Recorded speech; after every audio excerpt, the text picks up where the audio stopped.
Thanks for coming out this evening. So today I'd like to tell you a bit about the history of the peregrine falcons on the Channel Islands and in North America in general, and causes of their declines, what was done to bring them back, and then the research that we've been conducting for the last 5 years out on the islands.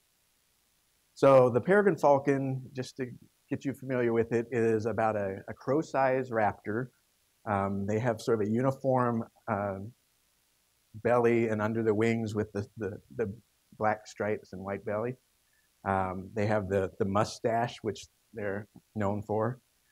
And like most raptors, the female is about 25% larger than the male. So here's a female on the top and a male below.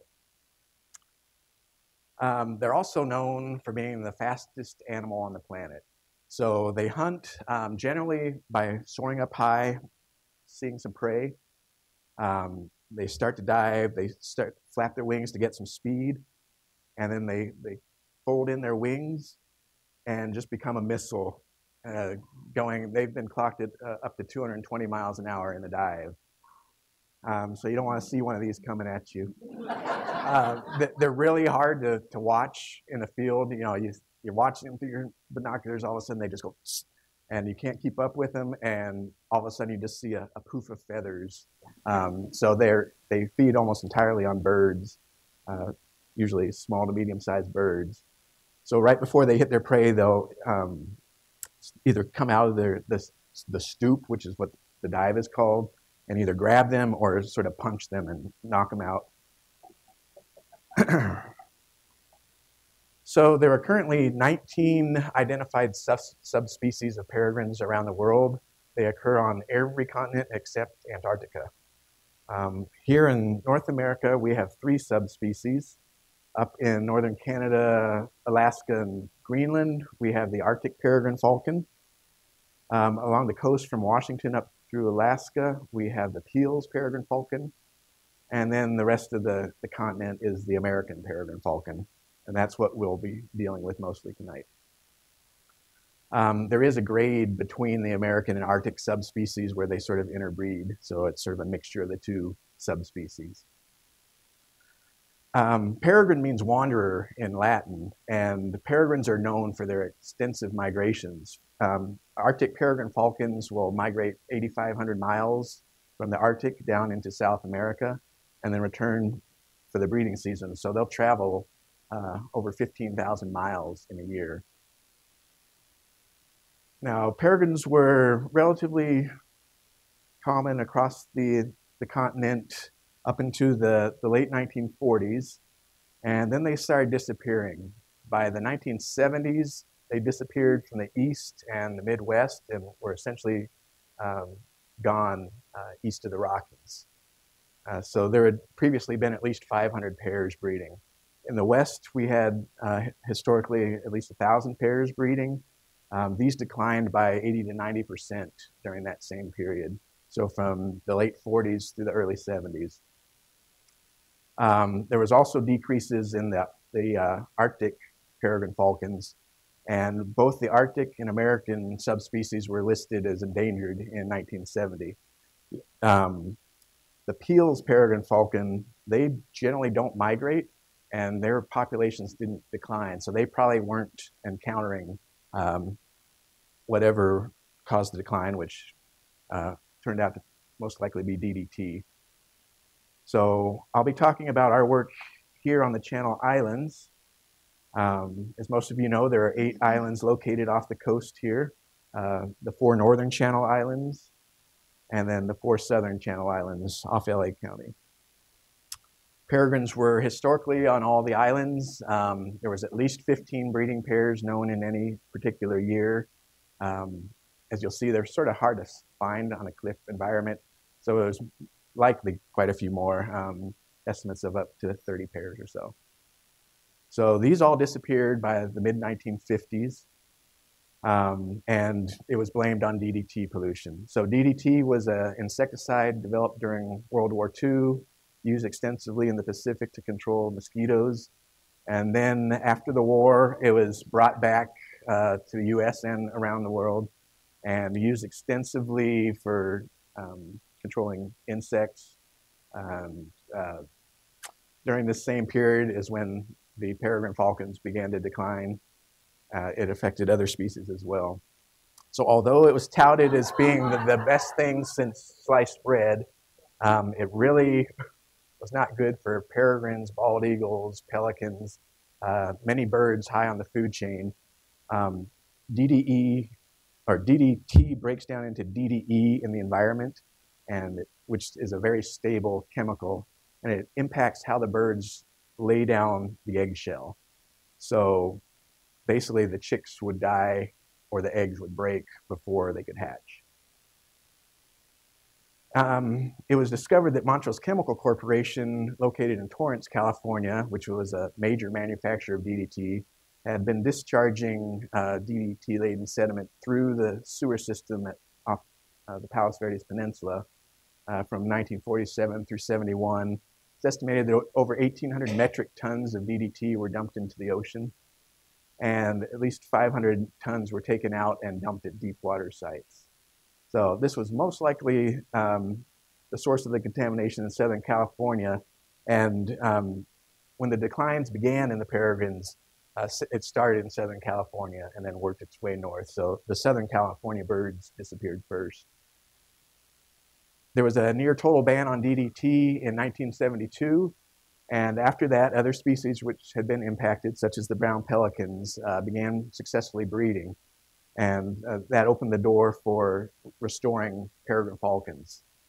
So the Santa Cruz Predatory Bird Research Group released 37 peregrines on 4 different islands between '83 and 1998.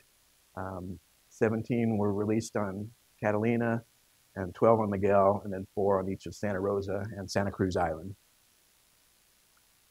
The first pair formation occurred on San Miguel Island in 1986. They laid eggs in '87, but they didn't hatch. The first known successful hatch was on Anacapa Island in 1989, and the next year on Santa Cruz Island, there was another nest with 2 chicks. So here's sort of a timeline of general surveys of the peregrines early on. Hunt did some surveys in the early 90s as part of collecting information for a lawsuit against Montrose Chemical for dumping all that DDT. And he found 8 to 9 pairs each year, all on the Northern Channel Islands. In 2001, there was a lawsuit settlement against Montrose, resulting in over $140 million in penalties and fines, and 30 million of that was allocated for restoration work in the Southern California Bight primarily. So the Montrose Settlements Restoration Program was formed with members from basically all the state and federal agencies which had an interest in the area, and they would meet and fund different proposals to do work on. Well, they funded the peregrine work through this year, bald eagle restoration, seabird restoration, habitat restoration, and a variety of other programs. So that paved the way for doing some more surveys of peregrines, which hadn't been done since the mid-90s. Santa Cruz Predatory Bird Research Group in 2007 did a complete survey of all the islands and located 27 occupied territories on 6 of the 8 islands. And when I'm talking about occupied territory, I'm using the U.S. Fish and Wildlife Service definition, where there's a pair present, either 2 adults or an adult and subadult. And a subadult is a 1-year-old bird, or there's evidence of reproduction, so eggs or chicks are present. So under the Montrose program, there was supposed to be a survey done every 5 years for the peregrines. It was delayed for a year. So in 2013, the group I work for, Institute for Wildlife Studies, got the contract to do the surveys on all 8 islands. We did a lot of hiking. If you've been out to the islands, they can be pretty hard to get around. And Santa Cruz particularly, a lot of nice cliff habitat to survey. So we did a lot of footwork. We did boat work around Anacapa and Santa Cruz when the water was being nice, which most years isn't very often because we have a 15-foot zodiac. So the other thing with peregrines is, well, I'd been working with bald eagles prior to the peregrines. Bald eagles stick out in their environment, but peregrines not so much. So when you're surveying for them, you really rely on hearing or seeing them fly. So, you know, there's a peregrine sitting in the middle of that circle there. Right there. Believe it? No, that's an adult sitting there. So the typical technique for surveying for peregrines was doing a 4-hour observation of a known or suspected territory. So you sit there for 4 hours and you just scan the cliffs and listen and look for birds. But if they're not doing anything, you can look right past them. So again, here's another picture. In that square, there are actually 2 peregrines. They're perched on rocks, but if they just sit there, it's near impossible to find them. So that can be a very time-intensive operation to find them. We decided to use a different technique that was developed by Joe Barnes for his research in Nevada. And this is a call broadcast technique. So what we do, we go to suspected territories, sit there for 3 minutes, just looking and listening around. We then pull out our call broadcaster and we play back, hopefully, we play back peregrine calls. So we do that for 30 seconds. We then spend a minute listening and looking for any response, play another 30 seconds, and then spend 5 minutes listening and looking. And this is a very effective technique. Usually they'll either vocalize or fly or both. For instance, in our first year, we were able to determine birds were occupying 58% of the territories basically within 10 minutes of being there. So it was very effective for us. Once we found occupied territories, we try to return every 10 to 14 days to see what they're up to, try to locate their eyrie. So here we have a female in a potential eyrie. She's in there scraping. They don't build a nest. They just find a ledge or a pothole with some dirt or loose gravel, and they just sort of dig themselves a little depression and lay their eggs. So that respect, it's very hard to find them as well. It'd be a lot nicer if they built a big stick nest like everybody else does. Occasionally they will use somebody else's stick nest though. So we do have nests that are in old raven or redtail nests on cliffs. So the typical nesting habitat for peregrines are 100+ meter cliffs. This is Greeny Knife Edge. Are you familiar with Santa Cruz Island? This is Potato Harbor in the background. This is the eyrie. It's about 50 meters or about 150 feet down the cliff. Up the top, that's 2 climbers, just to give you a size perspective. So we found quite a few territories in this sort of habitat, but we also found them in things you would not consider good peregrine habitat, such as maybe 10 to 20 meter tall coastal bluffs, particularly on Santa Rosa Island. So these aren't even rock, they're just dirt with some ledges or potholes in them. And then even on islands that don't have the fox or skunks or rats, like Anacapa here, they don't care about predators. So this is just on a hillside where we can actually just walk down to the top and walk to it, no ropes involved. So thankfully they got rid of the rats on Anacapa Island. That would have been the only real potential predator for the eggs or chicks. So once we know that there's chicks or suspect there's chicks, because many of these nest sites are back in a cave or a pothole that you can't see from anywhere, and we often have to just go on changes in the adult behavior. So if we start seeing them bringing food to the nest, then we have a good idea that they have some chicks in there. So this is when we start planning our banding trips. We try to band them when they're usually between 18 and 28 days of age, because they develop pretty quickly, and after 4 weeks of age, they might have a tendency to run off the edge of the nest cliff there. And we're not advancing. There we go. So oftentimes you don't know what you're going to encounter when you get there. These are 4 chicks at the Cathedral Cove, that one that I just showed you that we can walk into. And they're probably around 18 days of age. So the adults usually aren't very happy with us doing this. Here you can see the bird attacking. This is Black Point on Santa Cruz Island, and this was from 2013. But this year we couldn't even get into the eyrie to band the chicks, because the female, she was hitting the climber. She was actually flying in, you know, and standing in front of the chicks with a climber, you know, this far away. So we decided, for our safety and the chicks' safety, that we'd just skip them for this year. So this is just going to be a video showing the work that we do at banding time. We'll go into the eyrie, we'll put the chicks into that duffel bag and bring them back up to the top of the cliff for some safe workup.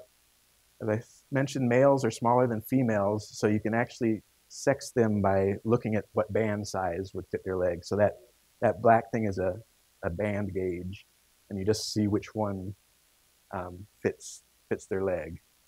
So I believe this was a male.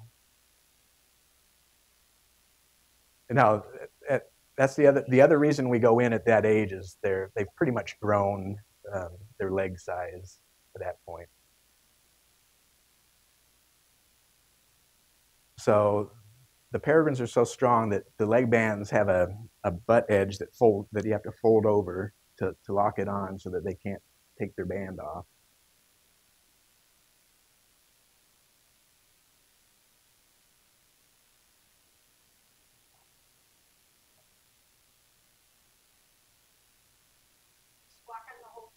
Well, sometimes they squawk. When you get into one of those small caves with 3 or 4 of those things yelling at you, you need earplugs. Or when you open up the bag to get them out and they all start squawking at you.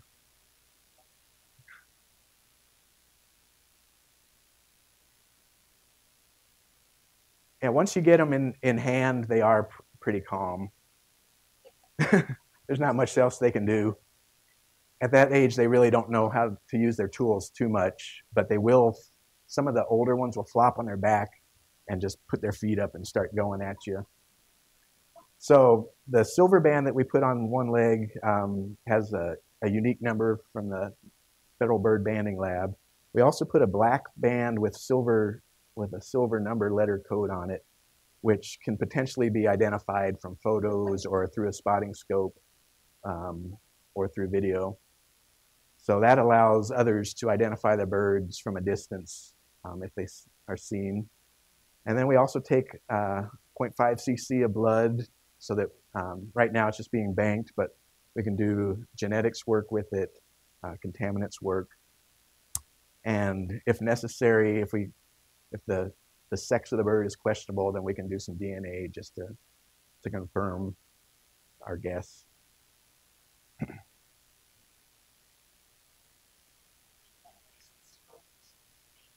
Yeah, it's a very, very small needle, so from the brachial vein. So if you put your thumb up in the armpit, it sort of blocks it off like doing a tourniquet, and makes it very easy to do.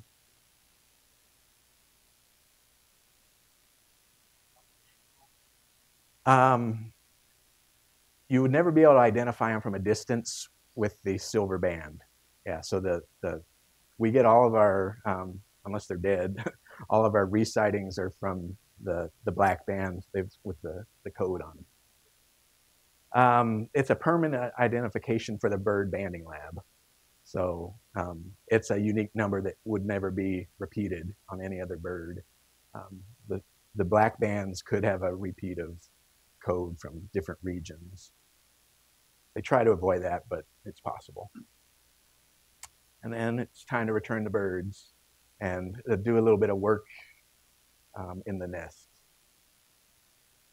So when we took the birds out, we left some stuff on the nest ledge just so make it a little easier to identify, because you could come down and there's all sorts of ledges down there, and want to make sure you put them back in the same one. So you can see there's a egg that failed to hatch right here. So we collect those so that we can do some contaminants analysis on them.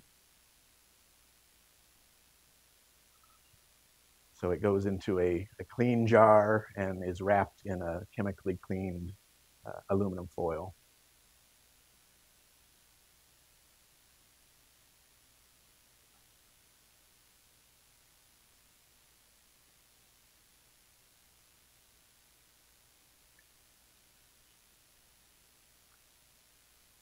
Yeah, for the climbing we use it's called a gree-gree. It's a descender. It's usually made for rock climbing, but it allows you, if anyone's ever rappelled, using a figure 8, you have to be holding on to it the whole time. With the gree-gree, it's got a lever. You let go of the lever and you stop moving. So that allows you just to hang there relatively comfortably. It depends on the island.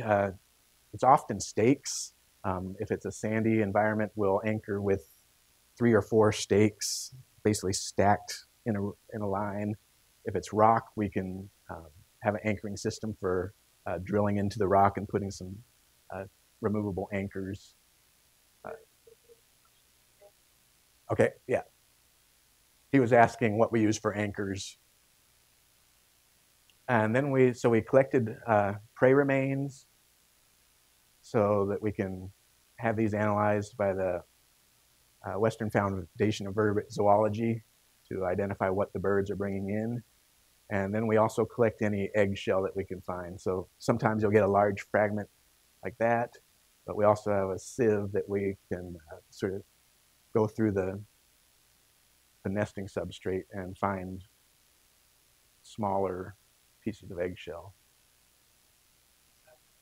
Yes, we collect the eggshell to measure the thickness and compare it to pre-1947 eggshell thickness, pre-DDT.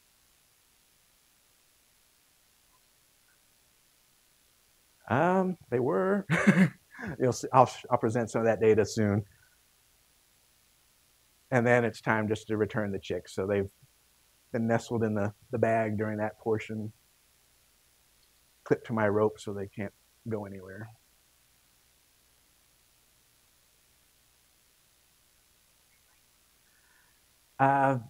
They can bite a little bit. That really doesn't hurt. It hurts a little bit more when they get you with their talons. Even with the eagles, it depends on the particular bird, hooding. So hooding is something that you put over the head, they can't see. Some of the birds, it seems to stress them out more than help. Other birds, they essentially fall asleep. And that makes me nervous too, because their head will just sort of fall over, and yeah, it just makes me nervous. So I actually prefer not to have the hood on for the most part. So once the birds are back in the nest, they continue to grow, and they fledge at about 6 weeks of age. So take their first flight at about 6 weeks of age. And we try to get back to the nests around this time so that we can confirm that all the birds have survived to that point. So these guys are just shy of fledging. So in our first survey in 2013, we located 45 occupied territories across all 8 islands. 38 of these are on the northern islands. And I think this is largely because of, one, the prey availability up here, a lot more seabirds up on the northern islands. And particularly on Santa Cruz and Anacapa, there's a lot of nice peregrine habitat, lots of cliffs. We found 7 down on the southern islands, but these were the first confirmed successful breedings on San Nicolas, Catalina, and San Clemente Island. And here you can't even see it underneath the red, but Santa Barbara Island, which is only a square mile, actually has 3 breeding pairs of peregrines out there. And 2 of them are within probably a couple hundred yards of each other. I think the birds have probably worked out their territorial boundaries, so they don't tend to fight too much. So originally, as I said, this was supposed to be done every 5 years, but because we were also doing the Bald Eagle project simultaneously, the Montrose trustees agreed to allow us to do annual monitoring for the birds. So we've done 5 years of monitoring. You can see the population has remained relatively stable. So these yellow are surveys where there was intensive surveys done. Red is just sort of haphazard data that was collected. And you can see there was really no work done between the early 90s and 2007, and then nothing from 2007 to 2013. This year, we actually located 52 active territories across all the islands. So increased a couple from previous years. Some of the data that we've been getting, looking at sort of the chronology of breeding on the islands. In the red is the period where any particular territory was incubating eggs. Green is when they had chicks that they were caring for. So you can see, in particular, Signal Peak on Santa Barbara Island tends to have really early laying. This particular year, they laid in late February. And then down on San Miguel Island, we have one that didn't lay eggs until late May. So there's an average of 69 days between the first pairs laying their eggs and the last pairs laying their eggs. And this is one of the longest periods of time or breeding season for any peregrines. It's probably because of our nice weather that we have down here in Southern California. So looking at some of the results from the eggs that we collected, looking at DDE contamination and eggshell thinning. So the DDE is measured in the intact eggs that we find, and the thinning is from the eggshell remains that we collect. So back in the early 90s, there was quite a bit of DDE in the eggs, almost 20 parts per million, so 20 molecules of DDE for a million molecules in the egg, and almost 20% thinning of the eggshell compared to pre-1947. The 2007 survey, they found a decreased concentration of DDE in the eggs, although only had 4 eggs versus 16 that were analyzed, and a slight decrease in the eggshell thinning, but not equivalent to the amount of decrease in DDE.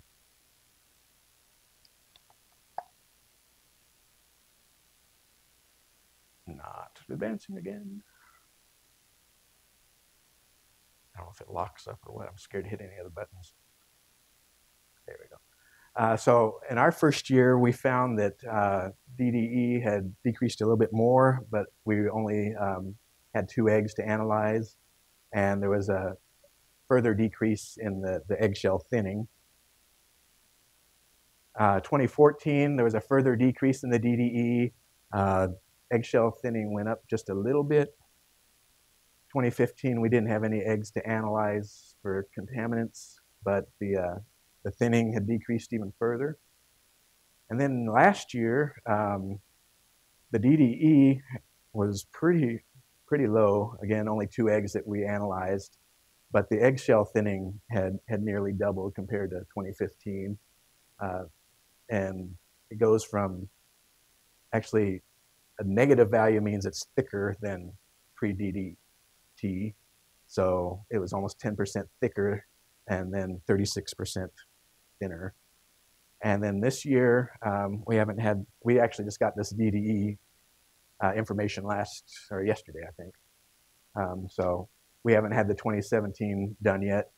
But for some reason, the eggshell thinning is up to 30% on average, ranging from 20% up to 45% thinning. And I really can't explain that. I don't think it's probably related to the DDE anymore, but this could be random. Hopefully next year we'll be able to collect some more eggs and see if this trend continues. Looking at the nesting success of the birds, so nest success is the percentage of occupied territories that successfully hatch and fledge at least one chick. Productivity is the average number of chicks produced by occupied territories.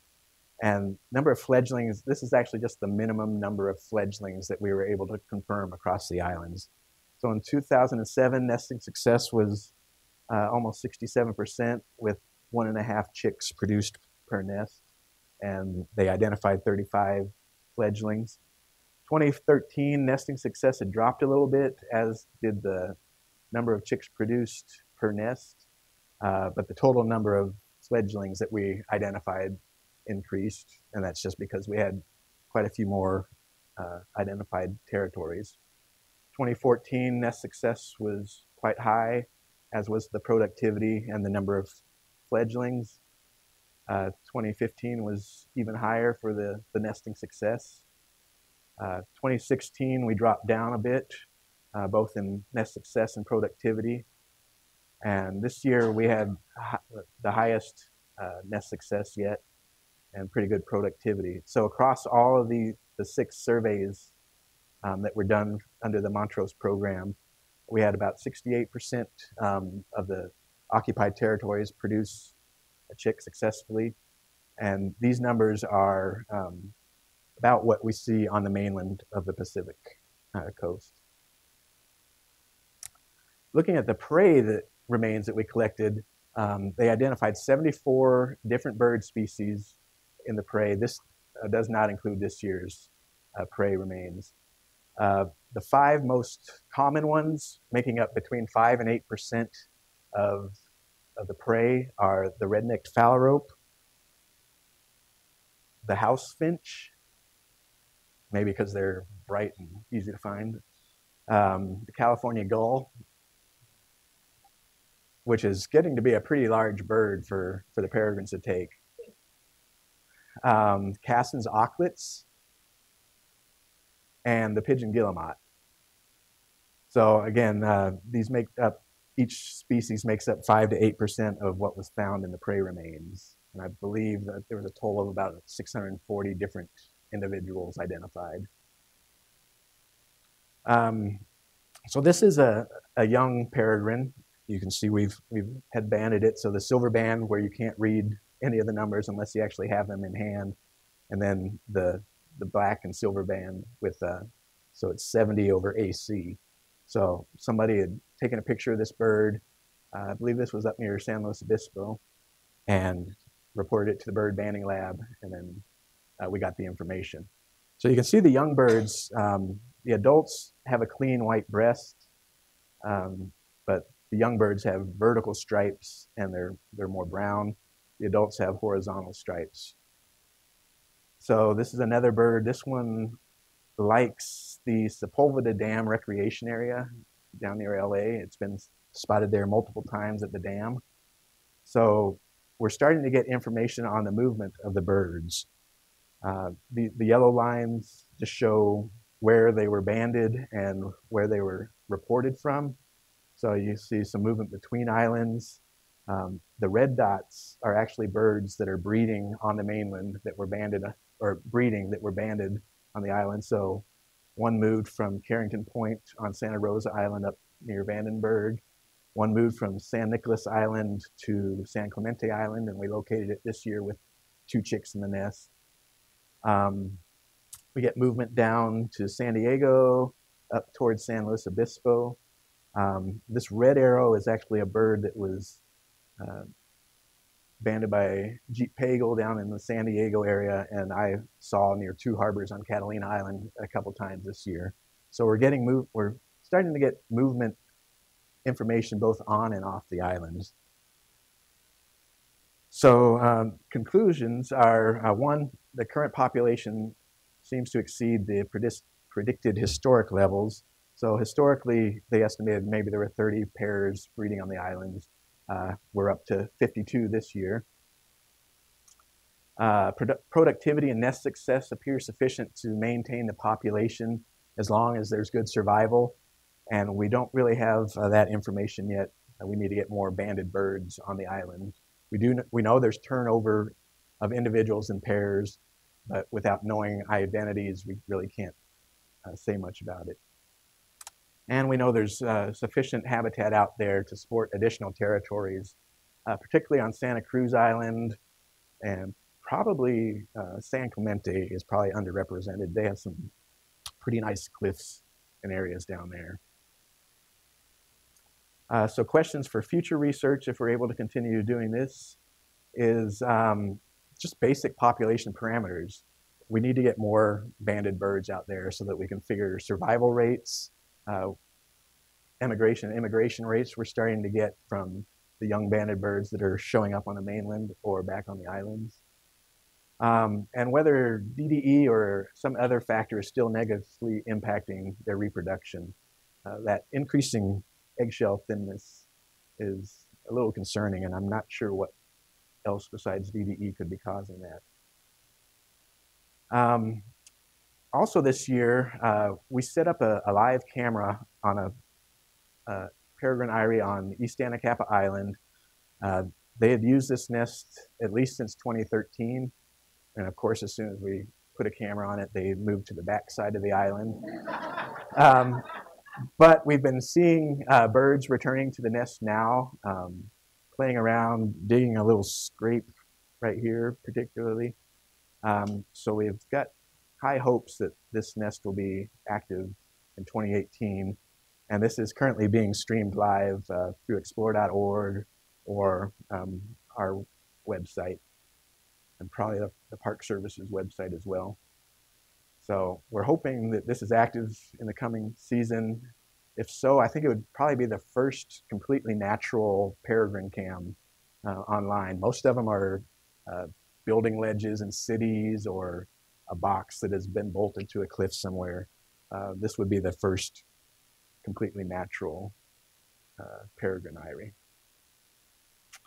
So before I conclude, just need to thank a wide variety of organizations that have made this project possible.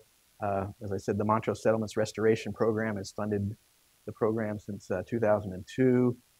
We work closely with the National Park Service, the Nature Conservancy, the U.S. Navy, and the Catalina Island Conservancy for permits and assistance on the islands. Western Foundation of Vertebrate Zoology does the eggshell measurements and the prey identification. I also need to thank Nancy Wells, who is one of our volunteers that has a pair of peregrines that she watches and is able to photograph many days. So a lot of these photos, including this one, are ones that she's taken, as is that. And with that, I'd be happy to answer any questions. So yeah, these birds are making a prey exchange. So usually the male will come back with prey, flip upside down, or the female will flip upside down and grab it and then take it back to the nest. So thank you very much.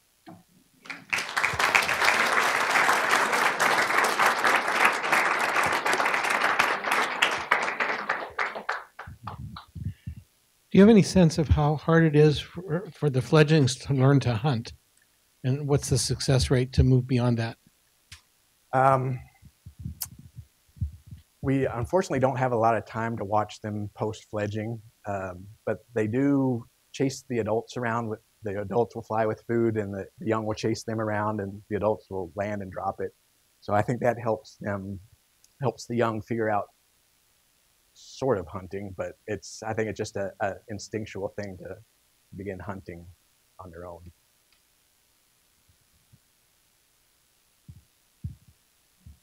How long do the pairs stay together?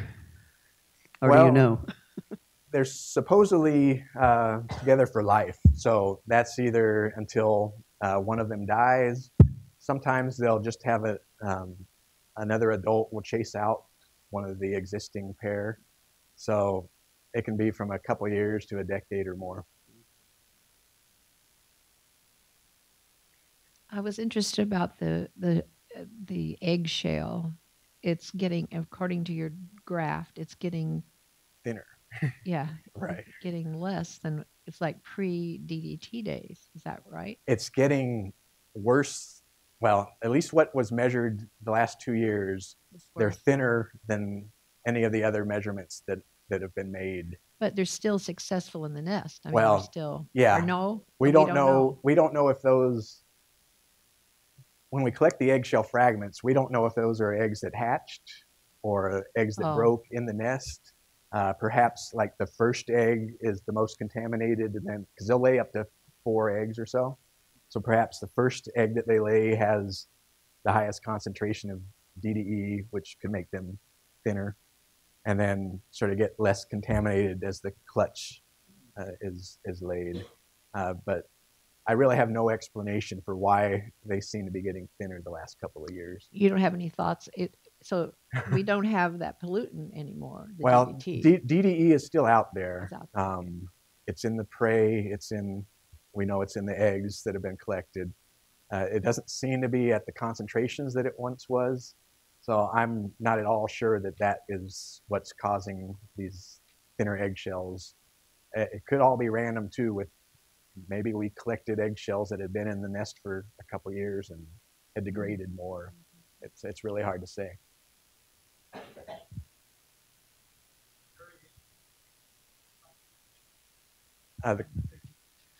There is variation between the nest sites and the thickness of the eggs. It doesn't seem to hold to one particular island being more or thinner than others.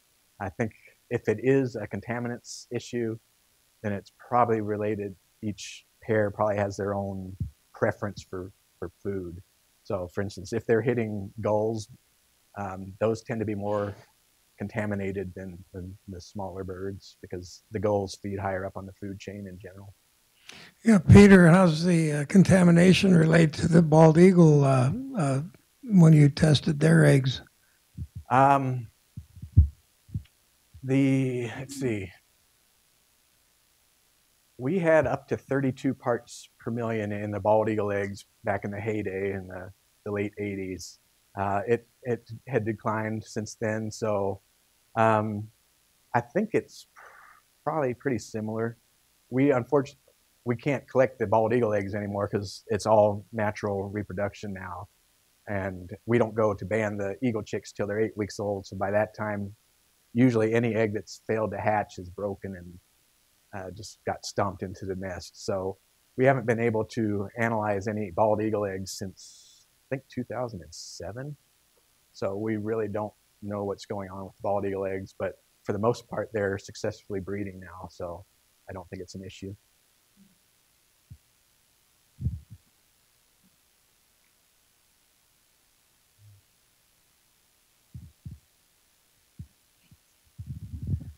What age did you say that you banded them at?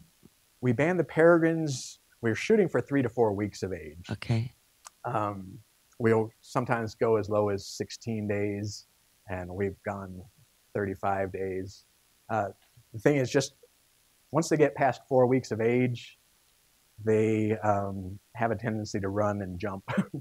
So we don't want them to jump off their nest ledge. And before about 16 or 17 days, you can't determine their sex reliably because they haven't grown, their legs haven't grown to the full size yet. And how old are they when they fledge? About 6 weeks. 6 weeks. 42 days. Thank you.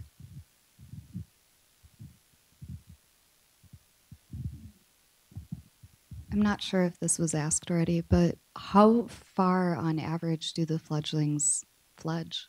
Like, how far of a territory do they build for themselves from the nest? Well, we're really not seeing, we've only got a few of the birds that have set up their own territory that we know of. So, one went from San Nicolas Island to San Clemente Island, which is probably 50 miles or so. One went from Santa Rosa to Vandenberg, which is probably about 50 miles. So it seems that and these are both males. So I think perhaps the males tend to leave more so that they're not interbreeding with relatives as much.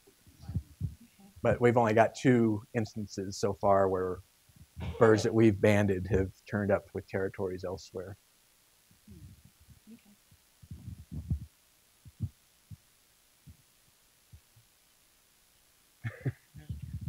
So the birds fledge at 6 weeks. At what point are they no longer getting prey from their parents? Probably about a month after that they'll head out on their own.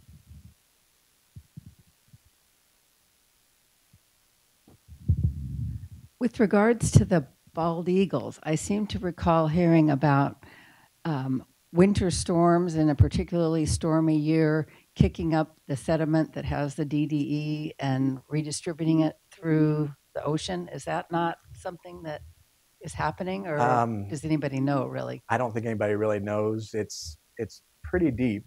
It's 200. I think it's 250 plus meters deep. So I don't know what kind of currents or churning you would get at that depth. I suppose the water coming down the LA River could flow out of like Long Beach Harbor, wrap around and disturb it some more. But I don't think anyone really knows what churning might be going on. I mean, that might actually help bring clean sediment and stack it on top of the contaminated sediment too. So it goes both ways. This question is about money. How long does the Montrose money last, and what do you do when that funding is exhausted? It lasts for another 50 days or so. After that, we're cutting the project way back for next season. Instead of 7 of us, there'll be 3 of us. We'll cut a couple islands out of the surveys. We're going to try to focus on the islands that have bald eagles, and then we'll do peregrine work on those islands as well. But we're going to key in on the bald eagles, because those are sort of the longest running program since it's been going on since 1980. Is there no grant money available? I've applied for a couple grants, haven't heard back. We do our own fundraising as well, so I've got a decent chunk of money, because we knew this date's been coming for several years, so I've been saving some of our fundraising money for a rainy day, which will be coming next year.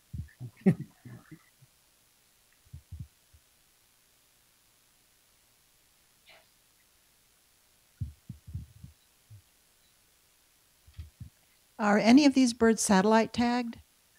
No, we did not satellite tag any of these birds. They do now make satellite tags that are small enough, but they're also about $4,000 a piece. So the information that we would get from them, from the limited number we could put out, just probably wouldn't be worthwhile. It's a lot cheaper to put on the leg bands and have people spot them for you.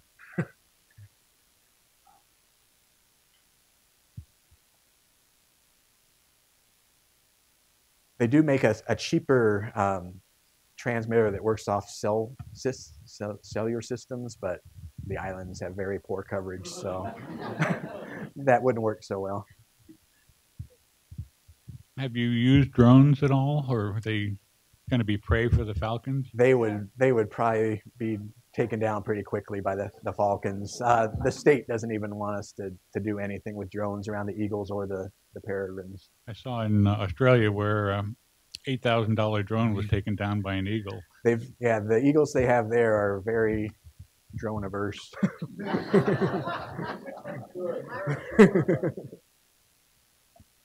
We have time for one more question. I'll also stick around afterwards if you want to come chat. So you were mentioning about people spotting these birds and I guess reporting them somehow to you. And I was just curious how to do that, because a few weeks ago I was at Oxnard Beach Park doing yoga, and I swear I saw 2 adolescents running amok out there. They were just trying to get squirrels and then chasing after crows. It was like madness was going on. Well, if they're identifiable, then you can actually report them online to the bird banding lab. So just Google bird banding lab, and there'll be a link where you can put in the date, general location, the status of the bird. So if you saw it, then it was alive at release, or so there's a variety of different fields that you fill out. And then usually once every few weeks, they'll send us a report of recent sightings.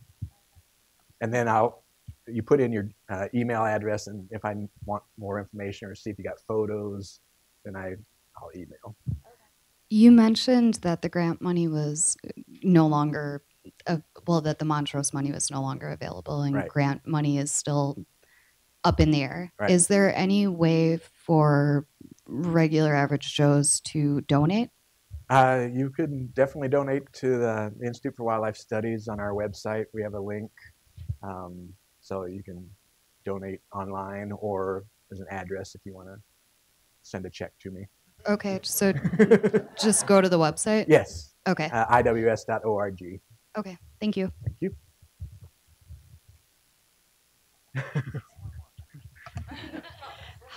I'm interested, how do you determine the age of these fledglings? I mean, is it by when, I don't understand how you know how old they are when you. So you can determine the age of the chicks in the nest by a variety of measurements and phase of development. So we actually have a picture book, and you can say, okay, these feathers start emerging at 16 days, or their tail feathers emerge at 2 millimeters per day after age 13 days. So you can age them that way. So we're usually going by, hopefully we can see them and get a good visual estimation of age. If they're back in a cave where we never see them, then you're just sort of guessing that maybe halfway between your previous 2 surveys is when they hatched. So say, oh, if the adults stay out of the nest for an hour or so, then the chicks are likely over 10 days old, because at that point they can thermoregulate. Younger chicks have to be kept warm. So if both adults are off perched on a cliff, you can say, well, they're at least 10 days, so let's give them another 7 or 8 days, and then we'll go see what we have. Some guesswork. A lot of guesswork goes into it. Thank you very much, Peter, for your presentation. Thank you for everyone being here tonight. We will see you for our next presentation on December 14th. Have a safe drive home.